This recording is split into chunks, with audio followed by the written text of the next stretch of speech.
आमदार राहुल कुल यांच्या सातत्यपूर्ण पाठपुराव्यानंतर अखेर रेल्वे बोर्डाने छत्रपती शिवाजी महाराज टर्मिनस ते सोलापूर वंदे भारत एक्सप्रेसला दौंड स्थानकावर थांबा मंजूर केला. हो आता वंदे भारत एक्सप्रेस हे आपल्या दौंड स्थानकावर थांबणार. वा वा वा. काय सचिन कटिंग का? होय. किती नंबर आहेत? तुझाच आहे. बर. योजनेत समाविष्ट करण्यासाठी आमच्या सर्व अधिकृत उमेदवारांच्या कपाट, बॅट आणि ऑटो रिक्षा या चिन्हासमोरील बटण दाबून प्रचंड बहुमतांनी विजयी करा. दादा, आपल्या दौंड नगरपालिकेचं मतदान कधी? 2 डिसेंबरला आहे. होय. बरे एवढं विकास कामाचं सांगतात, खरंच झालंच खरं? नाही म्हणजे मी राहुल दादा आणि प्रेमा शेठचं कार्य अहवाल वाचलाय, पण ते आमच्या घराशेजारचं ड्रेनेज, रस्ता आणि ते पाण्याचं नळ तसंच आहे की? तसंच आहे म्हणजे? अरे बरोबर प्रश्न विचारतोय तो. अरे आमची आयात गेली रे दौंडमध्ये मोठ्या मोठ्या नेत्यांची आश्वासनं ऐकण्यात. अहो निवडणुकीच्या आधी येणार, जगमग स्वप्न दाखवणार आणि एकदा निवडून गेलेत की 4 वर्ष दिसायचं नाही तर काय. पण आता दौंड बदललंय. आमदार राहुल दादा आणि प्रेम सुखजी कटारिया यांच्यामुळे शहराचा चेहरा मोहरा हळूहळू बदलतोय आणि सर्वसामान्यांची कामं सुद्धा होत आहेत आता. बरोबर आहे.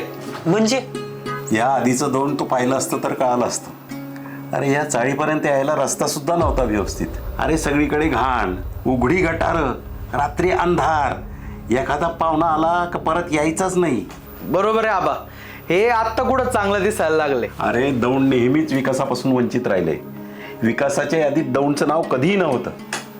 पण जेव्हापासून आपण राहुल दादांना संधी दिली ना, तेव्हापासून परिस्थिती बदलायला लागली. आज गावातील सगळे प्रमुख रस्ते सिमेंट कॉन्क्रीटचे झालेत. यादी केले होते का कोणी? अरे आधी दौंड ते पाटस, दौंड ते सिद्धटेक, दौंड ते बारामती जायचं म्हणलं तर अंगावर काटा यायचा. रस्त्यात सगळी धूळ, टायर पंक्चर, खड्डे. आणि आता गाडी सुसाट पळते बघ. आता अष्टविनायक महामार्ग झालाय आणि त्यातल्या त्यात शहरातले रस्ते, डांबरीकरण आणि स्ट्रीट लाईटची तर नुसती रांग लागली आहे बघ. ते तर केलंच रे.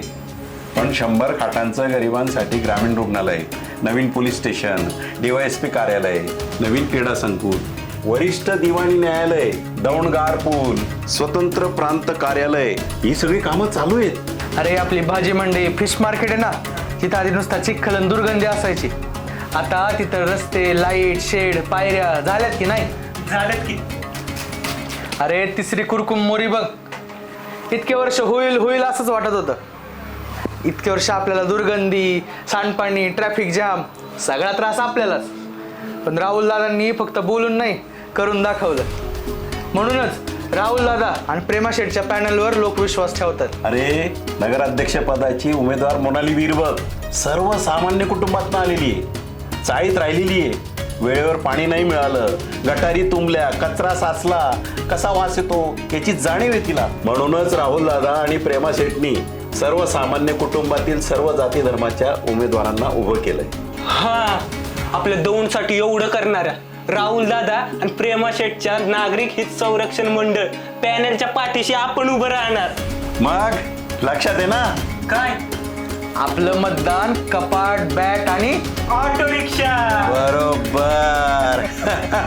नागरिक हित संरक्षण मंडळ पॅनलच्या सर्व उमेदवारांना कपाट, बॅट आणि ऑटो रिक्षा समोरील बटन दाबून प्रचंड बहुमताने विजयी करा.